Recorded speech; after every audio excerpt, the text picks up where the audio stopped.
Hey, what's up everybody? It's the Crypto Ginger here. Guys, this is going to be a very quick video. I just wanted to kind of skim across a little bit of the articles that have been coming out recently.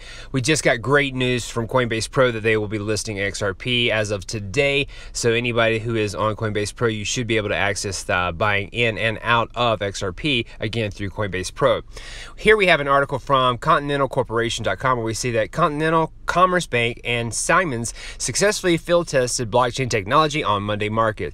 Now, I'm bringing this up because, yes, there are some pretty big names here, but Commerce Bank should absolutely stick out. And the reason why I say that is because of this. So if we take a quick step back in time here, back in December, we were let known that roughly 4 major European banks were going to be using R3's Corda to actually handle their transactions.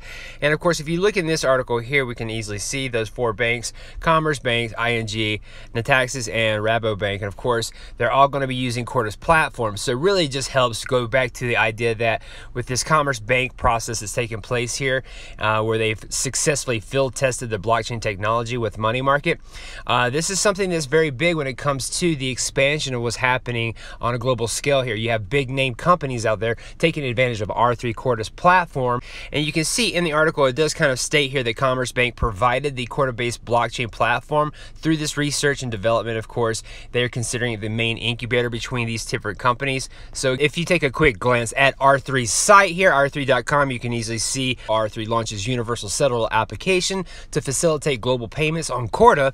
XRP, the first settlement mechanism. XRP, understanding that it's one of the fastest digital assets out there, the most scalable, and the fees attached to it are so small by comparison to your top performing coins that is one of the most obvious choices. So again, we're seeing what looks to be the accessibility of these companies outside of Commerce Bank now that have the accessibility of using the Corda settler platform here. And we know right off the bat, again, with this article, that XRP is the first settlement mechanism on this settler. So right now, the only thing that would be transferred back and forth for money is through XRP on the settler. So very big news when it comes to these companies, again, actually onboarding themselves, doing types of money transfers back and forth through their trial era, especially for Commerce Bank to actually help with the facilitating of the successful field testing. And now we see that this right here is something that is not only effective, but could potentially expand itself out to other banks and financial institutions.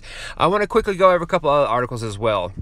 Now, when it comes to the traditional stock side of things, the name NASDAQ definitely sticks out. They've also been an entity that's been looking at cryptocurrencies pretty heavily when it comes to tracking the information about those cryptocurrencies and hopefully doing it all in real time. Now we see from the Daily Hodl here that new Bitcoin and Ethereum liquidity indices go live on NASDAQ with Ripple Liquid Index for XRP in final stage of development. Looking a little bit further here in the article, it does state that NASDAQ is sending real-time Bitcoin and Ethereum index level information on the global index data services, and Brave New Coin's Bitcoin Liquid Index BLX and the Ethereum Liquid Index ELX was launched on Monday, a week after NASDAQ announced it would add the 2 indices to its data suite of 4,000 indices there. Now, of course, looking a little bit further here, they do speak with the CEO of Brave New Coin, Franz Strasner, about the audited cryptocurrency indices here. He also speaks on behalf of XRP just a little bit more depthly. Really, he actually states to the topic of Coinbase Pro, which just recently launched XRP as far as being an option on their site. He specifies that currently Coinbase Pro isn't part of the constituents of the global price of XRP, but given enough trading volume on the exchange, it could be part of the RLX, which is part of that Ripple Liquid Indices there that's going to be part of NASDAQ. So we can easily see for a true effect for the RLX or that Ripple Index through NASDAQ to be effective, we're going to need to see some major trading volume taking place. And what better company or entity to have that done through than Coinbase Pro? So really, another level of mass adoption is something that we could potentially be seeing here very shortly, and of course a lot of traffic can go right into the XRP coin. I definitely feel that that is going to be the case. I imagine that it's just simply a matter of time before we start seeing a flood of money coming in from the retail side and the Wall Street side right into, again, one of your prominent digital assets, XRP. Moving on to a couple other articles.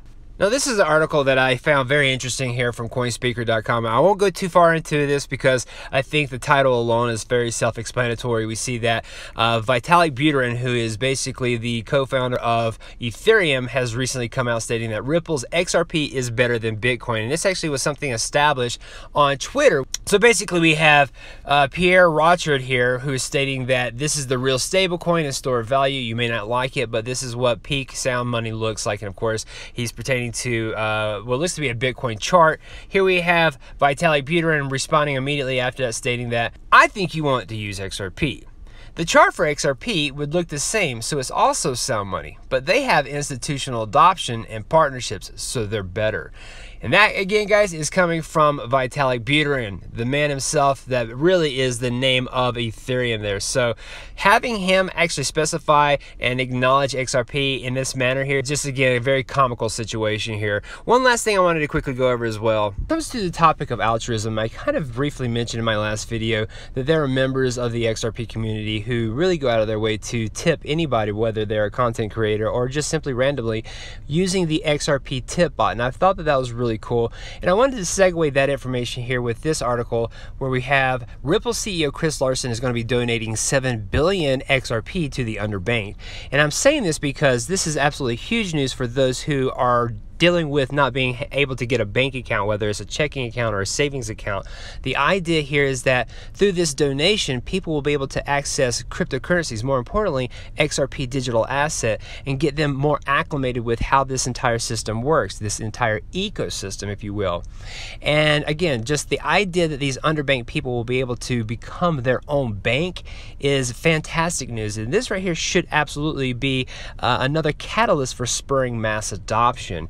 You mix this information with the news in my last video where we talk about the Samsung phone that's going to be released in March that will allow people to actually store their cryptocurrencies and their private keys. This is just, again, another way for mass adoption to ensue. And of course, I think that this process alone is going to really help spark more people to get into the cryptocurrency ecosystem early on so that they can also be early adopters such as ourselves. So again, very big news when it comes to, again, the CEO of Ripple, Chris Larsen, doing this huge donation. And again, I just want to give a shout out to the XRP community for actually being part of, you know, the tipping system with using the XRP tip bot, which was designed by Watse Wen. He is definitely someone I would suggest following on Twitter. And of course, you can definitely find me on there at crypto_ginger. And guys, thank you again for watching my videos here. If you're new to this channel, please hit the like and subscribe button. And if you're looking to secure cryptocurrencies either offline using the Ledger Nano S or any of the Ledger links there, you can definitely do that. Or if you want to secure some cryptocurrencies on your phone, you can actually download the Uphold wallet and do that as well. Outside of that, guys, thank you for watching and have a beautiful day. Bye-bye.